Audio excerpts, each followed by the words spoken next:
I'm Charles Botenston here, coming to you live pretty much every single day, talking about something that matters to you most in the real estate industry, especially if you guys are buyers and or renters, or if you're a seller, because you want to know what's going on with the marketplace.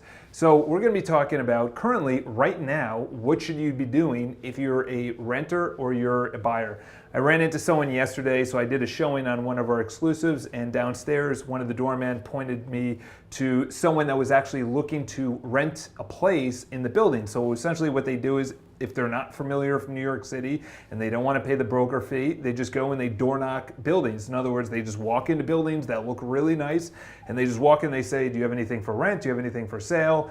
And the doorman will point them in the right direction, or he'll put them in contact with someone. So luckily I was actually upstairs doing a showing, so I come down and I start talking with the couple. And they have a place actually in Manhattan, even though they were door knocking. I was like, you don't want to go to Street Easy and start using Street Easy?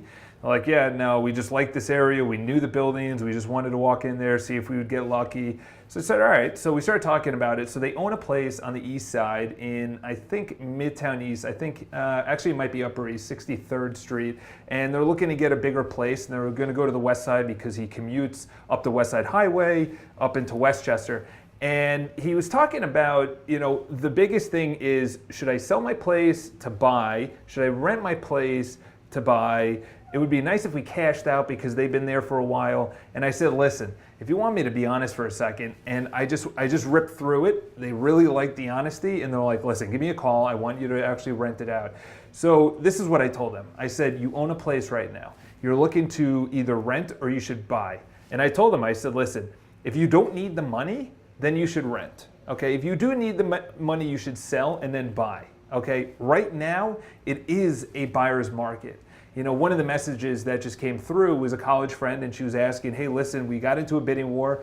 I think it was a three-way bidding war somewhere out in New Jersey. The inspection came back and they needed money off of the asking price because things came back and that they needed to repair with the electrical and the flooring and things like that. She said, what do I do? I said, to be honest, the owners, they have their liability of, should I go with another buyer because there's two other ones in line, or should we keep you and take money off the asking price? And she said, is it that crazy? I said, no, it's not. If you're a buyer, you have your opportunity at two things. Number one is inventory. So there's more inventory for you guys to see. And number two is you also have your ability to put in the price that you want. Okay? When you put in the price that you want, you're actually getting the offer and the terms without competing with someone else. We did go into a competing situation on a listing that we have. It was two people. It was actually four offers, but two of them came really low, and then two of them came at the asking price. Then they went above the asking price. Then they started giving better terms, not contingent, 25% financing, things like that. So obviously we were overjoyed. And I literally told the owner, I'm like, we got to accept one of these because I'm feeling it. I'm feeling it at the open houses. I'm feeling it working with buyers. Is that it's not that they're not spending money.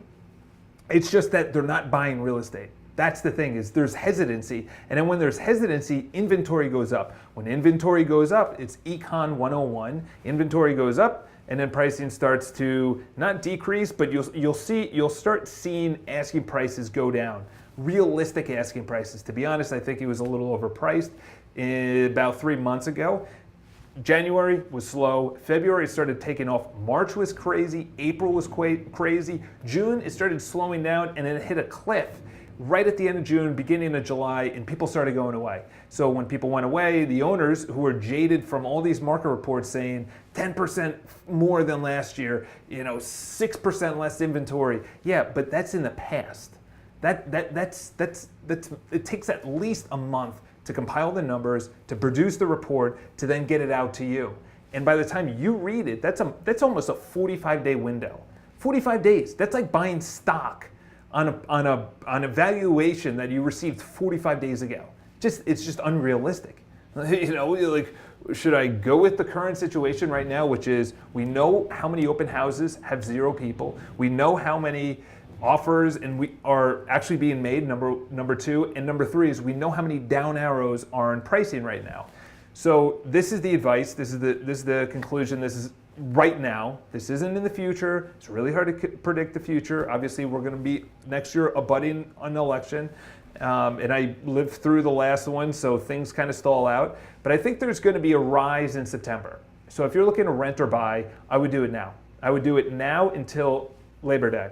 After Labor Day, I have no idea. I think people are going to come back from their vacations, their weddings, their shore houses, and they're going to start consuming all this extra inventory, and then we're going to go into the spring of next year, and the pricing is going to be higher.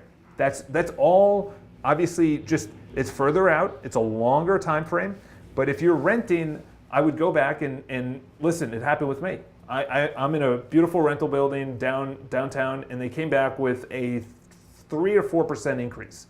And I listen, if you want any help on renewing your lease, I get so many messages all the time.